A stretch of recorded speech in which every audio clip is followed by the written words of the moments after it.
We're back for episode 10 of the Rugby Show live here on finalwhistle.ie, and we've an absolutely packed show coming up with interviews and previews of all of the division's finals coming up on tonight's show. Terenure booked their place in the Division 1A final after a 2018 victory over Lansdowne at the weekend, and I'm now joined by Terenure head coach Skehan. Sean, thanks for joining us on the Rugby Show. No problem at all. Thanks very much for having me on. And a very competitive game at the weekend over Lansdowne. How can you reflect on the win? Yeah, really competitive, as you say. We've played Lansdowne a couple of times this year already. It was 2-1 Lansdowne going into this one.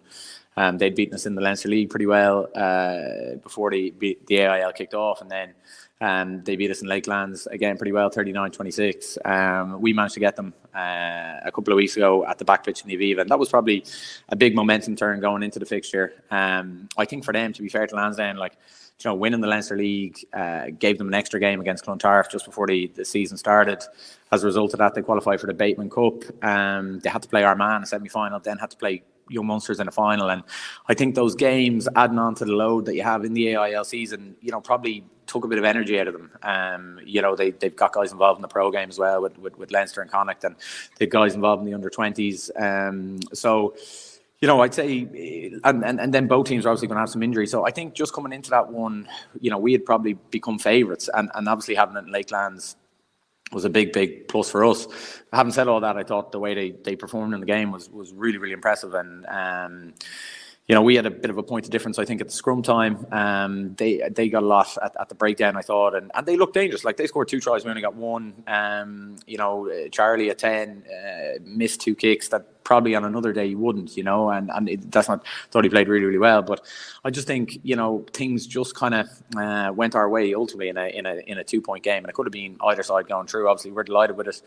And I think ultimately it probably the winning of the game came back to beating them in the Aviva a couple of weeks ago and getting home advantage in that match. I think, a good bit on social media at the moment, but the atmosphere in Lakelands on Saturday was incredible. I think there was 3,000-4,000 people at the game. There was 500 people at the lunch beforehand, and there was huge excitement amongst the community for the game. And obviously, Lansdowne, Clontarf and Corkán have been, the standard setters in the league the last decade. When I took the job here in Terenure, one of my big kind of mantras was to break the big three. That Tarf, Lansdowne and Con had dominated the league. I'd been involved with Garryowen for a couple of years, and it was just those three had set an incredible standard. And Lansdowne probably at the forefront of that, and to be able to get one over them in a semi-final means a huge amount to us. And I think it's a good marker of the development and growth we've had as a team over the last couple of years. Absolutely. And you mentioned there about the buzz around Lakelands, and obviously it's a first final for Terenure. Must be brilliant for everyone associated with the club. And what is the feeling around the club like? Is it just sheer excitement ahead of the final? Yeah, it is. It's it's an amazing club. I've been really, really lucky to pitch up and work there.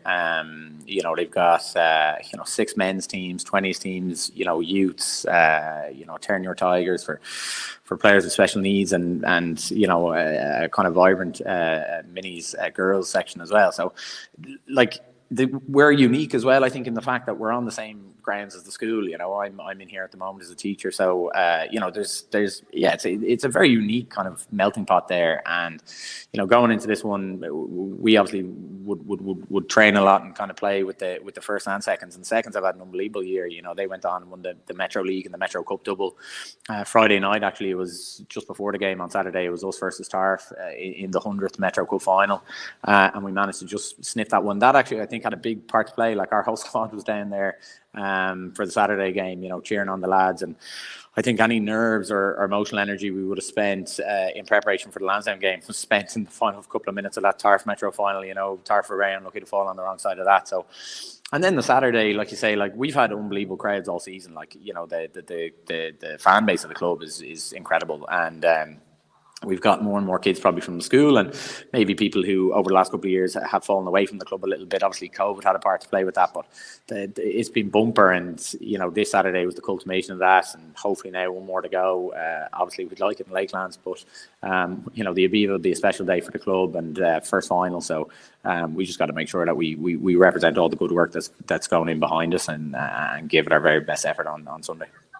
And Clontarf, a very like a side you know very well. You've played them twice this year, and unfortunately for you, it didn't go your way in them games. But do you think them losses could maybe help you a bit, knowing maybe where you need to improve and what areas you can really exploit them? Yeah, well, there's not too many areas to exploit them. Unfortunately, they're unbelievably impressive. I think they've won 14, 15 games on the bounce. We were probably the closest to them. Out in Castle Avenue was 12-11, and it was a really tight game. But they're phenomenal. And again, with Lansdowne and Con, they've been the standard setters of the league. It's actually my own home club where I started as a kid. So it means a lot to me personally as well. My dad, God rest him, would have been a big fan of them, and me and my brother would have played for them at various mini ages and stuff. So but if you're going to win, if you're going to be at the top table of the All Ireland League, at some point you're going to have to beat Tarf, and that's obviously been our aspiration since the start of the year.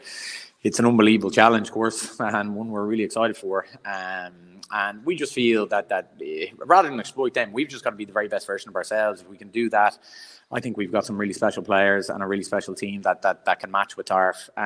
But I think even with that, it's going to be in the margin of error. I think either team maybe, if they can exploit one moment or one opportunity or one player can do something special, it could be the difference between the two of us. They've obviously, we played them 3 times in the year. We actually played them in the Leinster Senior Cup before the AIL. We managed to win that one, but obviously the AIL's where it's all about really. And they beat us really well in Lakelands 29-14. Probably doesn't even do justice to the disparity between the two of us that day. We think we've come on a lot since then and improved a lot, and we were really tight to them in Castle Avenue, but ultimately they were deserving of the win that day. But look, we'll happily give them the series if we can just get this win over the line on Sunday. Would obviously be incredible.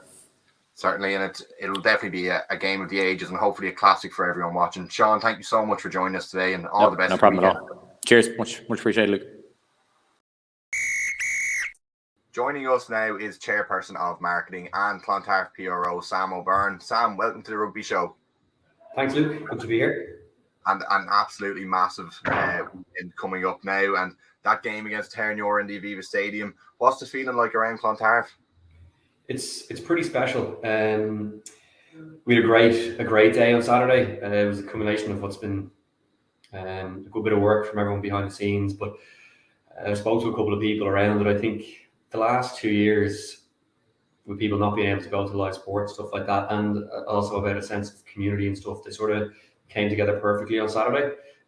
So that's just rolled into this week. I know it's still early enough in the week. Sunday is still a bit away, but you can feel the momentum building. Kind of fortunate in some respects. We've been there a couple of times before, but at the same time, it's new for a lot of people as well. There's been a good few younger kids and everything else that come into the club that wouldn't have experienced it since the last time we were in the final, and especially since the last time we lifted the trophy. So it's a great buzz. It's somewhat composed as well, because we know what needs to be done. We've seen both sides of the coin on an AIL final day. It's been good and bad. So we're looking forward to it big time. But yeah, it's building nicely. And a very good victory over Cork at the weekend just gone. What were the thoughts kind of from the team? Were they happy with the performance, or do they still think there's areas to improve ahead of the final? Yeah, I certainly think they do. I chatted to a couple of them after the game, and it was a great win in the end. I know at half time it was close enough going in, but at the same time I chatted to them about that, like how they're feeling and stuff like that. But they were fairly composed. They were confident in what they put together over the course of the season and backed themselves totally. Their mindset is quite calm, collected. They trust one another, and they've sort of been together throughout, I suppose, the lockdowns and everything else, whether training when they can, what has been allowed. But apart from that, like they've really gelled nicely. Matt Darcy, the captain's really brought them together well. I briefly heard a few comments from him after the game as well, and he was just very composed. They know what their job is on Sunday that's ahead of them, and the focus is on that. But yeah, they were happy enough with how things went against Cork. I think no matter who you are, there's always room for improvement. And they know what they are. But yeah, they'll look to put them right this week. And Clontarf are on an absolutely fantastic unbeaten streak. Haven't lost in the AIL since November. Where do you think that is down to? Do you think it's the mindset, the coaching, or kind of a mix of everything? I think it's the perfect mix of everything, to be honest. We've got some really great players. We've had some great lads come in and out of the team. I think there's been 47 players in and around. That's not a factual number, but in and around the 40s who've lined out for the senior squad this year, which is phenomenal for us. So we've relied heavily on the 20s that have come in. The second squad have done well. They lost out in the Metro Cup really narrowly to Terenure last Friday in Energia Park. So there's been a strong sort of senior squad set up across those three teams, and they've been training away together throughout the season. But I think, as well, as much as that's down to the coaching staff, head coach Andy Wood, the guys there, Don Mulligan, the S&Cs really gelling together. You see, if you're down there on a Tuesday or Thursday night when they're training, they enjoy it. They're coming out of the change room with a smile on their face. They're getting into the warm-up. They're even like in pre-season stuff, when it was tough going, believe me, I could see them. They were working hard, but they're enjoying it. They've really come together well as a group this season. Yeah, and then just finally, you mentioned there about the couple of teams that you have, and how important is it to have that squad depth, to have them players there that you can call upon when they're needed? I think it's really important.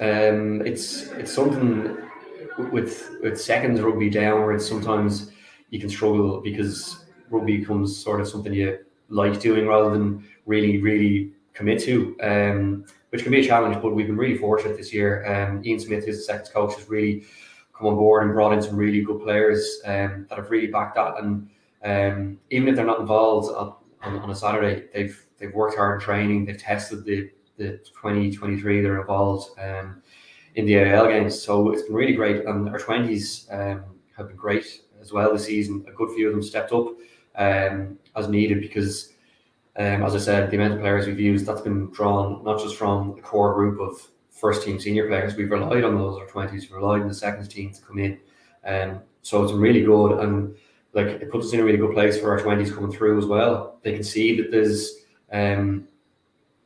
a channel there for them to move up in the world. It's the first is by no means ring fenced. You can move in and out as the weeks go, and we've especially seen that the last few weeks. It's been really good moving the players across the squads as things have gone on. So yeah, it's been really team effort, literally, to get us to where we are today. Sam, it's been fantastic having you on, and all the best. Naas booked their place in the Division 1B final after a brilliant victory over Old Wesley at the weekend, and I am now joined by Naas's Andrew Kearney. Andrew, welcome to the Rugby Show. Cheers for having me, Luke. And what a win that was over Old Wesley. Can you tell me about what the feeling was around the changing room after that 80 minutes?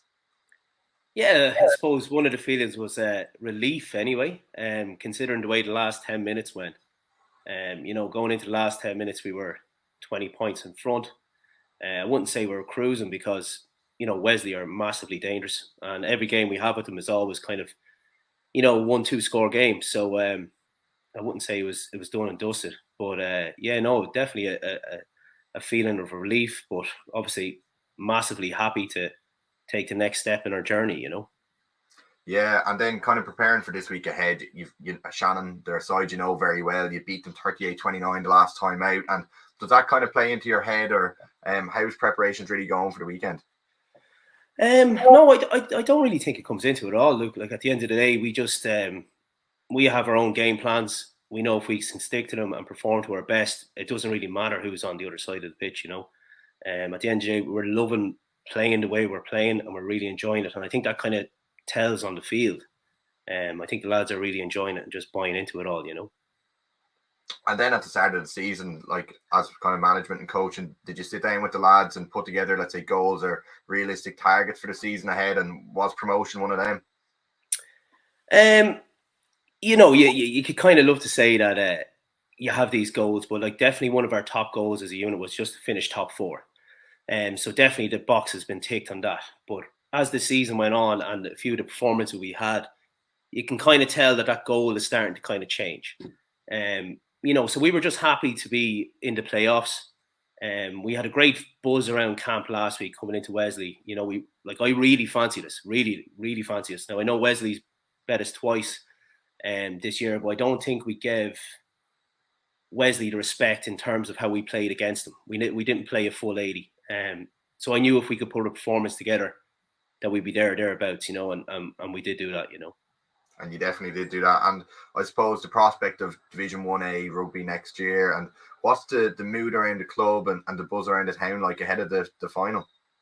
Yeah, you know, like 1A is the pinnacle of Irish rugby. You know, it's when you look at all the teams that are up there, they're top class teams, and the games that actually happen, and even in the 1B division and even lower down, it's great rugby that's been played up and down the country. But the mood in camp in Naas is fantastic. You know, like not only is the senior team flying, and J1s, J2s are going really well, and also the women's team, they're flying. So like, there's a great buzz around the club as a whole. It's not all revolved around the senior team, even though we are, you know, the top team in the club as such. But it's a great environment to be in at the moment. So it is. And like you mentioned there about the J1s, the J2s, how important and vital is it to a club like Naas and a growing club to be able to, let's say, call on players from the J1s when needed and to have that real strength and depth? Yeah, massively. Like the J1s and J2s are a huge part of what's happening at the moment. Like at the end of the day, we can only pick, you know, depending on how many subs we're allowed, we can only pick a certain amount of players for our match day on a Saturday. But then players are lucky to get a jersey. You know, there's lads nipping at heels and there's competition, and that's what you kind of need to make sure that everyone's playing at 100%. And that wouldn't happen if we only had 25, 30 down training. You know, and even coming to the latter stages of the season where some of our teams are finished up, the lads are still turning up for training, and yet they want to try and make sure that the lads that put on the jersey on a Saturday are prepped as best they can. And I think that's, you know, a credit to not only the club as a whole, but also the management, the wider management in the culture that we've tried to create. So it's you know, they're massively important. Andrew, it's been fantastic having you on, and all the best for the weekend ahead. Really appreciate it, Luke. Hopefully it's a cracker of a game, and sure, look, hopefully we'll chat to you again soon. We are now joined by Director of Rugby for Shannon, Pat Browne. Pat, welcome to the Rugby Show. Cheers, Luke. And what a fantastic weekend just gone. A great win over Highfield to cement your place in the 1B final. Yeah, Highfield is one of the most daunting prospects, especially down in Woodley Park. And to come away with a win is just, we're so happy. In general, had a fantastic end to the season and in great form. And was promotion always one of the targets from the start of the year, or did it just kind of creep into the minds after a couple of wins in a row? I think when we appointed Pat O'Connor and Stephen Keogh, the remit we gave them was just to be competitive and see where it takes us. We have a 3-year plan, and this is year 1 of that 3-year plan. And momentum is everything in the AIL. We found that out over the years, that, you know, if you have momentum with you, it's fantastic. If you don't, well, then obviously it's slippery slope. But since before Christmas, the Highfield game in Thomond Park, that gave the players some incredible belief. There were some really close games that we lost last play of the game leading up to that, and I think they learned from that, and then we've been on a run since. And I think it's down to the fact that you know, I think we're in the position we're in now because of the fact that they took belief from that. It's a really young backline, and they've just pushed on. And like you said there, it's such a competitive league that you're in, and now facing Naas this weekend. And Naas' side, you know very well, you didn't come out on the right side of the results so far, but do you think that them kind of losses can see where you need to prove ahead of the final and places where you can maybe get at Naas? We would always look at losses and see where we can improve. Seeing where you can improve and actually improving are two big differences. Naas are an exceptional side, and I don't think that the results went their way. You know, I mean, they had 7 defeats, but I don't think that's a true reflection of the side that they are. Their backline is exceptional. Their pack really strong. So they have threats across the park. You saw it last weekend. To go up to Dublin and put in a performance like that was just unbelievable. And you mentioned there just earlier on about the youth in the Shannon side, and how important is it as a club to be continuously creating players that can play at that AIL level and to make that step up, let's say, from youth rugby into the senior scene? Well, one of the things we did this season in terms of our 3-year plan was just change the way we coach players. And so for each of the coaching groups, even though there's parents there, we try to upskill them. In addition to that, the senior players will help out with each of the groups as well. So a lot of the stuff that we're doing in senior training will filter down to the underage. And so from 16s, 18s, 20s on, we're trying to get that transition through into the senior team. The underage are the lifeblood of any club, but it's actually trying to harness that potential so that you have a continuous feed of players. We're doing depth charts so that we know 5, 6, 7 years out what positions we need to concentrate on, what, you know, where we need to put the extra development into. So that's huge for any club. And Shannon, it seems to be a very happening club, especially with everything on social media. And I saw a great clip of a lot of the supporters and the team singing after the win at the weekend. And how important is that togetherness to be in the club and for everyone to be fighting for that same goal of playing Division 1A rugby? It's massive. I mean, Katie McCluskey, the Shannon Piero, she does an incredible job in terms of her vision for promoting the club. People got to train down. So to see those numbers there was incredible. And the players can tap into it. It's like an electric current. That's, you know, those moments when things like Highfield is a hostile place to go to, and there was times where you wondered who was at home. That, you know, we were as vocal as the Highfield support, and that's really important. But I think it's a measure of how hard the task was last week, that you saw the outpouring of emotion, not just from the players, but also from the supporters. I mean, you saw there was wives and girlfriends come into the dressing room. I mean, they're the ones who put up with the players and coaches during the week. And it meant so much to everybody, but we've won nothing yet. There's still a long way to go, and the biggest battle of all to come next week. Absolutely. And Pat, it's been fantastic having you on, and thank you so much for taking time out today. I wish you all the best for Saturday, and hopefully for your sake you can get that 1A status. Thanks, Luke. Keep up the good work.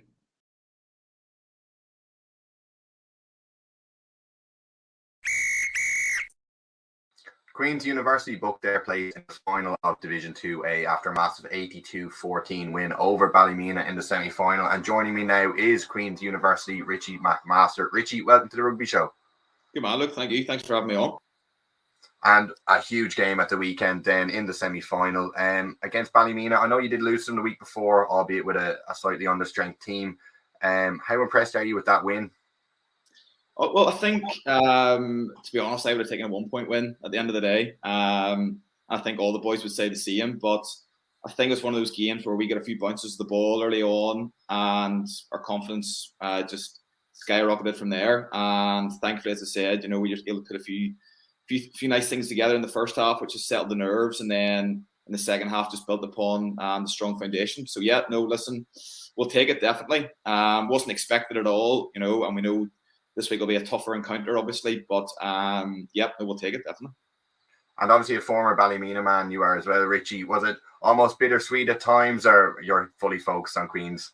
Yeah, well, I think I left Ballymena 4 seasons ago now, so been back at Queens for 4 years, and a lot of the guys I played with are still playing or now in the coaching staff or working behind the scenes at Ballymena. So in many ways, it was a wee bit bittersweet, I suppose. But at the same time, you know, this is my 9th season in the All Ireland League for Queens now.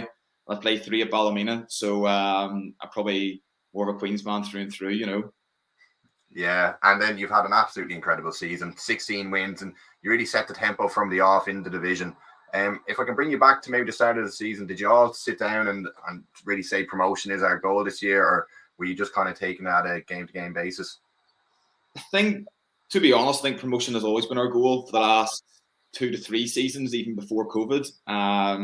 So yeah, we did sit down at the start of the year and we said we'd love to be, you know, just in the top 4 come the end of the season to give ourselves a chance. Luckily, we've done that, and as you said, you know, we got off to a pretty good start at the start of the season. I think we went 5 wins in the bounce at the start before we played Cashel. Then we came unstuck against them. But yeah, no, definitely a goal of ours at the start of the year was definitely promotion. And to be honest, like we were aware pretty early on that given the COVID situation, there probably wasn't going to be automatic promotion. So we just had to hang in, try and get as many wins as possible to get a home semi. Luckily, we did that last week, and now we've got the home final as well. So. And you're teaching in Campbell College, and is that a real feeder maybe towards Queen's University? And are there many people involved with Queen's that would have, let's say, been with Campbell at one stage? Yeah, well, I think so. You know, Campbell have always had pretty strong links with Queens, even going back to when Brian Robinson, who was the head of rugby at Campbell, he was the head of rugby at Queens as well for a number of years. He was the first 15 head coach. And recently then, at the moment, for example, we've got 2 guys in our first 15 squad at the moment at Queens who have come through Campbell over the last few years, Paddy McAlpine and Ben Power, who both won the cup with the Schools Cup with Campbell back in 2018 and have moved on to Queens to study and then play their rugby as well. And I think there definitely has been always that sort of pretty strong link between the two. And there's actually a guy called John Crichton, who's a teacher at Campbell, who would have played with me at Queens as well over the last few years. So yeah, there's definitely has been that strong link there, which has been established and built upon, which is great to see. Yeah. And Buccaneers this Saturday, a team you know very well. You've beaten them twice this year already. Does that help with the confidence, or is it really it's a final, anything can happen kind of mentality that you're going into it? I think it's just the latter there. I think it's just a final, and as you said, anything really can happen. We did have 2 good wins over Bucks early in the season, but if I'm being brutally honest, those results definitely flattered us. The games were much tighter than the scoreline suggested, and we're as well aware of that as they are. Especially the last game, it was a 1-score game until the last 10 minutes, and we luckily ran in 3 or 4 tries. So as I said, like Bucks they're a team who've been up in 1B, 1A before over the last number of years. They've dropped back down to 2A, but they've obviously rebuilt again. And we had 2 really tough games this season against them. So we're expecting something similar this Saturday, to be honest with you. Yeah. And then just finally, Ritchie, on a personal level, where would winning Division 2A rank among your achievements? To be honest, I think it'd be right up there. As I said to you, like we've been knocking on the door now for 3 seasons, really. COVID sort of disrupted things for us, and it really has been the last 4 to 5 seasons for the current group, which sort of stuck together. And we've said we'll not rest until we get up into 1B. And as I said, this Saturday is going to be tough. We're definitely aware of that, and hopefully, if we prep well this week, we'll be in with a chance. As long as we're in the game with 20 minutes to go, we sort of back ourselves in the last 20 minutes. But at the same time, we need to make sure that we're in the game with 20 to go. So I'd definitely say winning 2A would be right up there. Definitely, if we were able to do it. But again, it'll be tough. Ritchie, thanks so much for joining us today, and all the best for the weekend. Good man. Look, thanks for having me on. I appreciate it. Cheers. Buccaneers booked their place in the Division 2A final after a very good victory over Cashel at the weekend. And I'm now joined by Buccaneers team manager Joe Browne. Joe, welcome to the Rugby Show. Nice to be here. Start with that semi-final at the weekend. How impressed were you with your side's performance? Oh, it was fantastic. We knew going down to Cashel that it would be a typical, difficult, hard-fought game, and so it proved. They've had a fantastic year, and all credit to them. They probably would have finished even higher up the table if they were not just unlucky with some COVID deductions. So we knew it would be very difficult, and so it proved, and we were delighted to get out of there with the win. And then, if I can bring you back to the start of the season a bit, did you as a team sit down and maybe say promotion is our goal this year, or did you kind of just take it game by game? At the start of the season, we were very much in transition as a club. I mean, we would have had Division 1 status for pretty much all of our AIL tenure. We slipped down to Division 2. Actually, Queen's University relegated us some years back to Division 2. So we always have the ambition, Luke, to get back to Division 1. But as we're in transition, we certainly targeted the playoffs, and we felt that once we got to the playoffs, we would give ourselves every chance. It may be a year too early, but we certainly targeted to get to the playoffs. And in my opinion, I think Division 2A is definitely one of the most competitive in the AIL. And Queen's your team, very well. You played them twice this season. Unfortunately, the results didn't go your way. But do you think maybe them losses could help you in knowing where you need to improve and where you can really exploit Queen's? Queen's have been a fantastic team, and in any other year, they would now be promoted automatically from the division. They have been the standard bearers in the division. They move the ball very, very fast, but they're also very aggressive. They're very good at the breakdown. And to beat Queens, as Cashel did, by the way, on 2 occasions, you really, really have to bring everything on the day. Yeah, we've played them twice, as you say. I think we were unlucky in Belfast not to get something out of that game. We were right in it until the 70th minute, and their overall strength proved in the end. Down in Dubarry Park, again, we were in the game until I think about the 65th minute, and we had a very unlucky series of plays. So it was an intercept, and we kind of let it go. So we certainly know Queens well. We're confident, but only confident in the sense that we feel we can go and put up a really good performance. And I suppose the best compliment we can play to Queens is that we will turn up on the day and give them a really good game.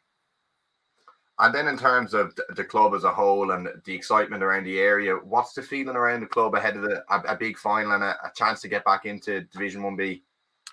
It's fantastic, Luke. It really is. All the players are really excited. We're going to go and enjoy Saturday. We really enjoyed last Saturday, despite the challenge that was presented to us.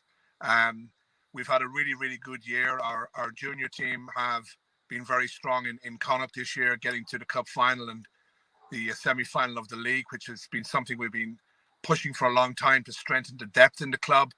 Our under-20s won their JP Fanahan title cup final last week. All of our youth teams are going well. So, when our senior team goes well, it lifts all the other teams. And that's been happening. And we can't wait for Saturday. And you mentioned there about the younger teams and that are involved with the club. How important is it to keep blood and players true and to keep the motivation and the competition for places in the squad? It's really important, and we know that in order to have a really strong senior team that can compete at the higher end of Division 2 or aspirationally in Division 1 in the AIL, that we have to have a very strong seconds team playing in Connacht in our province, and we're very proud of that. And we have to have a strong 20s, which for us is always our one of our key development teams. So it's massively important, and we're spending a lot of time, and we're putting a lot of attention into ensuring that we continue to grow our local club and grow the development of our players. Joe, thank you so much for joining us today, and all the very best for Saturday. Thank you very much.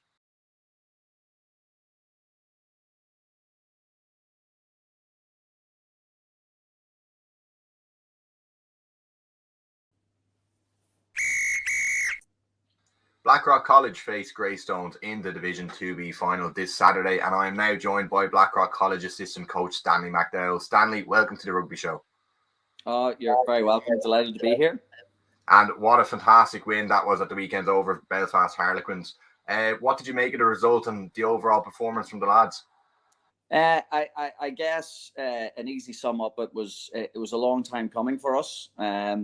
We had on regular occasions through the season shown snippets of what we could do, and had spent a lot of the season trying to develop consistency to deliver a big 80-minute performance. Belfast Harlequins were the only side that we hadn't beaten in the league. They're the only team that beat us twice. So we really wanted to go up there and put on a good show, because we felt that in the weeks leading up to that game, our preparation had really taken a step up. We had got to the point of having consistency on our selection and availability with key guys. So we really had a lot of confidence going up there that we could put on a performance that would be good enough to win. And Greystones on Saturday, then they were the leaders for the majority of the season, but you did beat them last time out 21-17. And what are preparations like ahead of the final?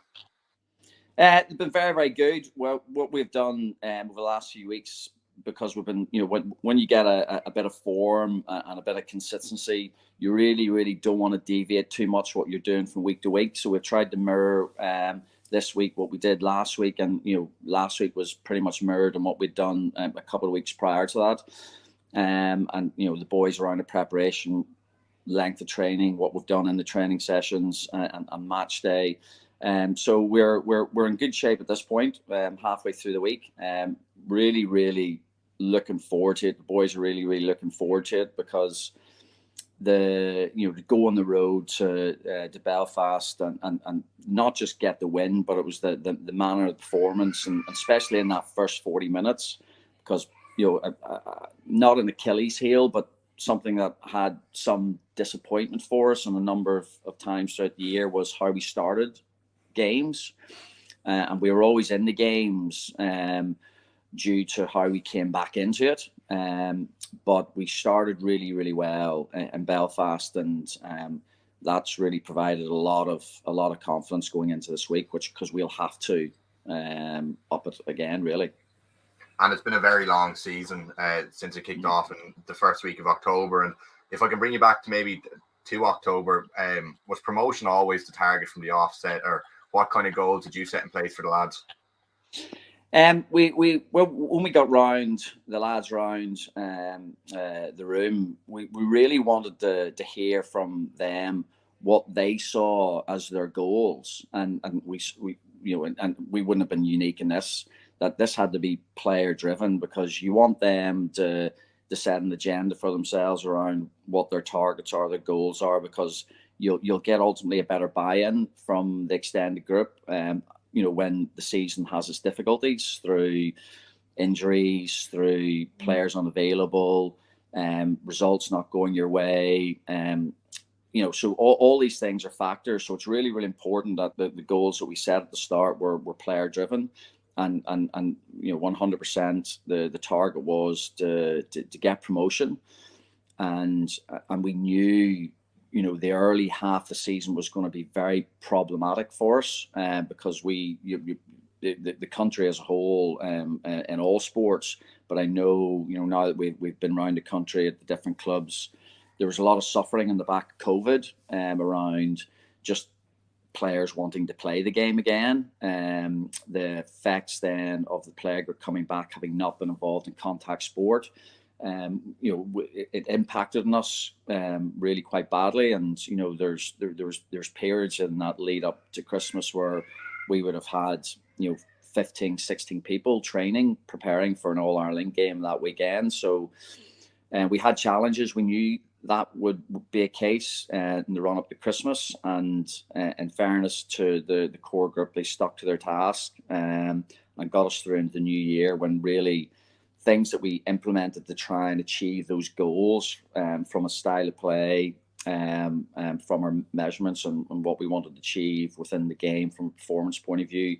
It was really only once we got into the new year that those things started to bear fruit for us, and we knew that would be the case. And then just finally, you've had a very decorated career yourself, obviously with Ulster in 1999 winning the European Cup, and then with the Irish Sevens as well. In terms of maybe on a personal level for you, where would winning this rank? It would rank really highly. I'd been involved in club rugby in the north before I came down to Dublin in 2008. I was part of a coaching ticket with a successful under-20s team, Blackrock, before then moving into the Sevens program that started in 2013. So this is really the first senior AIL team that I've been fully involved with from a coaching, because before I came down, I would have been player coach in a couple of clubs I was at. So this would be, I'd really enjoy this. I'd really enjoy the moment because of the steps along the way this season, and the difficulties we've faced and the difficulties the players have faced. But primarily, I'd just be really proud of the player group, because it's their achievement, it's their day, isn't it? Yeah, absolutely. And Stan, it's been fantastic having you on, and I wish you all the best for the weekend. Thank you. I really appreciate it, and I enjoy taking time to talk.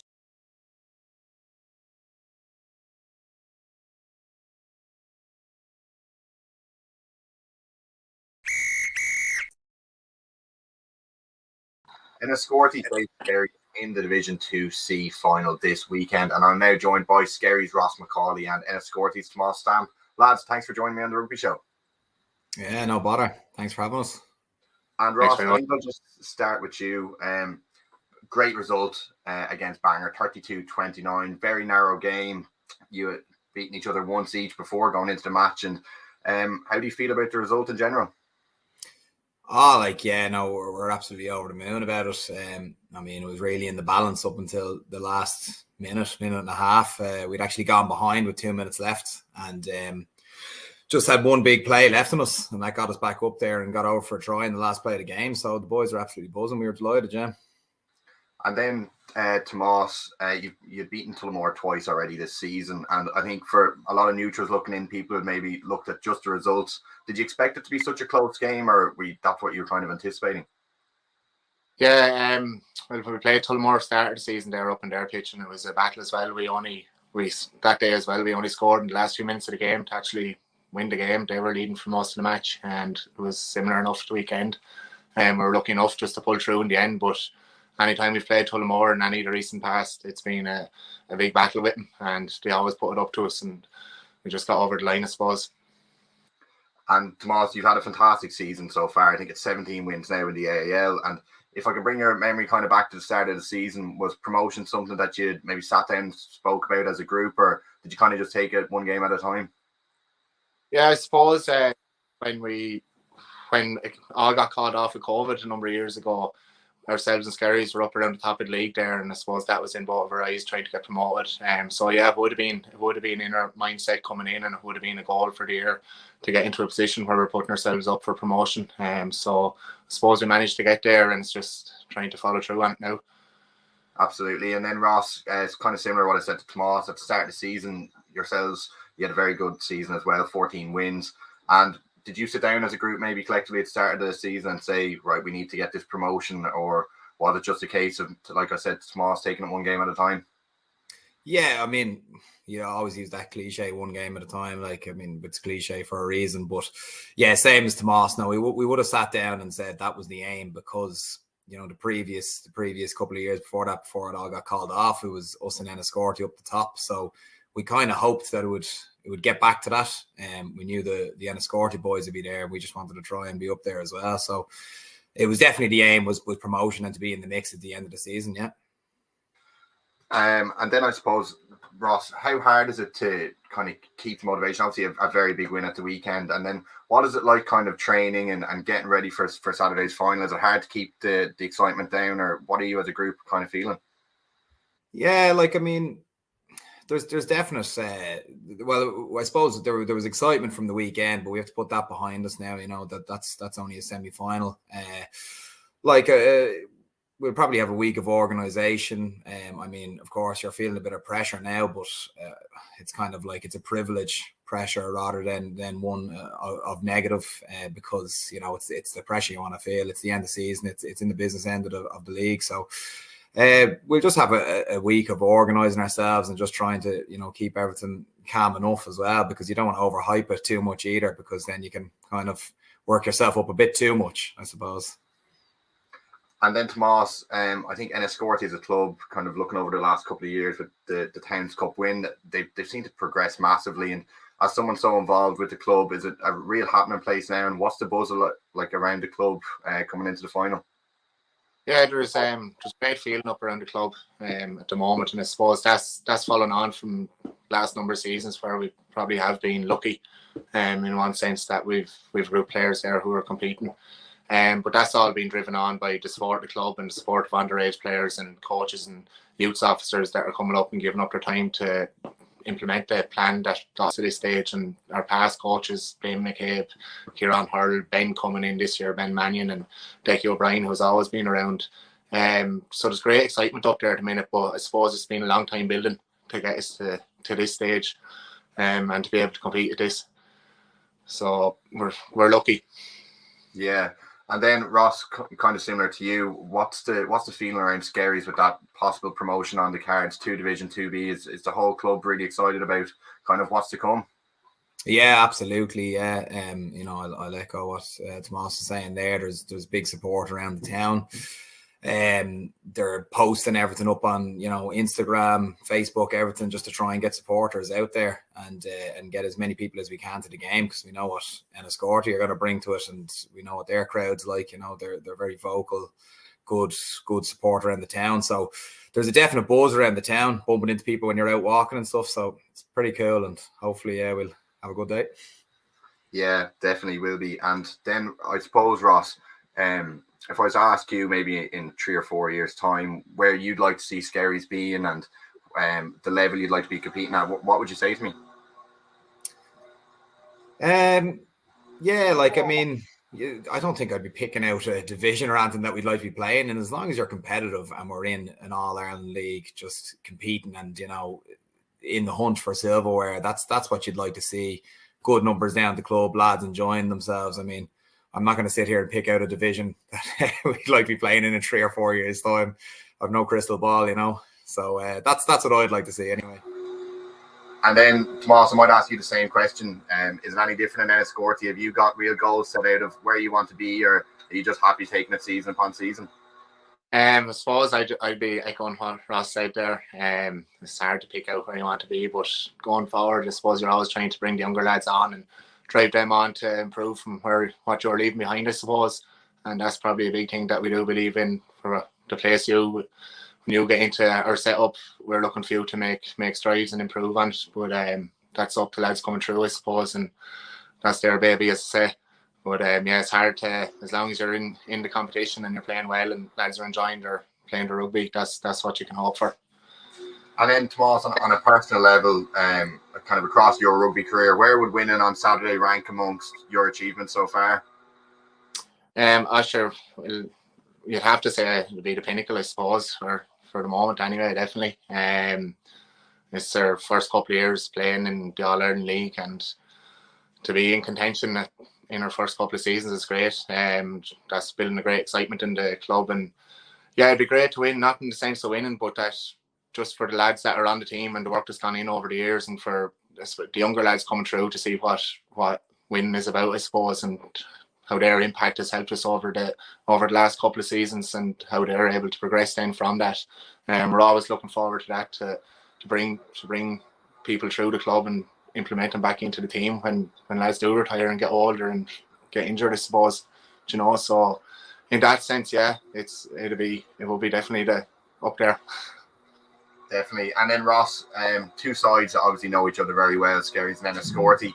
From previous meetings, obviously you don't have to give too much away, but is there areas where you know that you maybe might be able to exploit Enniscorthy or potential little weaknesses that you might be able to get out of them? Put me on the spot with that one there now. No, like, listen, absolute quality side, to be perfectly honest with you. I mean, I think we're going to meet each other because we didn't get to obviously meet each other in the previous season. It was just one away game, I think. No, like, I mean, very strong all around. Really need to be on the top of our game. Certainly, we're not looking there and picking out any weak points, because need to go through it, I think, with a fine-tooth comb to find one. So we'll just do our best and give it a lash. And then, Tomás, are you looking forward to meeting Ross out in the pitch, or do you have any areas where you're looking to exploit? No, we'd be the same as Ross there now. Like, if you're going looking for weaknesses, it's very hard to find. I suppose going for the weekend, you just have to try focus on your own game, and it's about us turning up and trying to play. And if we don't do that, it won't be a good day. So I suppose you can only focus on your own performance going from here. But yeah, we're looking forward to meeting each other, all right.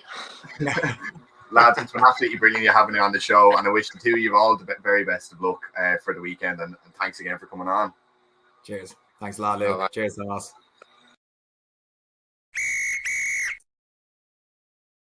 We're now joined by Ronán Ó Coisdealbha from TG Carr. Ronán, Fáilte Rash. Cormagat, Luke. So it was great. We had you on the last time. I think it was just before the AIL Women's Final. And there's a big weekend of sport on TG Carr this weekend with Division 1A Final. How did that come about then, broadcasting the 1A Final? So I suppose we had covered the women's final a few weeks ago, and I suppose the coverage went very, very well for us. And on the back of that, the opportunity came about to broadcast the men's final next Sunday afternoon at the Aviva Stadium. So great opportunity for us to showcase the Energia All Ireland League. So we're delighted that TG Carr can broadcast this match live. And we were talking to Martin and me a bit earlier on about the potential for maybe a URC for the women's being set up in the near future. I was wondering, would that be of something of interest to TG Carr to maybe show a couple of them games if it ever did come about? Yeah, definitely. We covered the women's intra-pros last year, and that was a great success. Some really good games, great feedback from the audience. So yeah, if there's, whenever a URC women's tournament comes along, we would definitely be very, very interested in broadcasting matches. It's an exciting time, I suppose, for the club scene for women's rugby and the interprovincial scene. So certainly we will be keeping an eye on those developments with the URC. And obviously, TG Carr has been massive in broadcasting many, let's say, club games, no matter what the sport, across the country. And would they maybe consider showing some other finals from some other divisions maybe over the next couple of years, or games more frequently over on the channel? Yeah, certainly we're open for covering more games from the AIL. I think it's just a strange time. We're just out of COVID, and everybody's probably finding their feet with the various structures and the games and everything again. So we're just one step at a time. I suppose we're just looking forward to being at the Aviva Stadium on Sunday afternoon for hopefully what will be a good final. So this season is coming to a close, but certainly in the coming months we'll be talking to the IRFU about hoping what we can do with next year's coverage and stuff like that. So yeah, definitely the semi-finals last weekend, I was keeping an eye on them, and really good games, close games and stuff like that. So yeah, certainly it's when you come to the business end of the season, like it's great rugby, great to see, and we're hoping that we'll have a good game on Sunday at the Aviva. Absolutely. And Ronán, it's been great having you on, and we all hope that it will be a fantastic game this Sunday. Gurmila Malgut, and thanks so much for joining us again, Ronán. Thanks, Luke.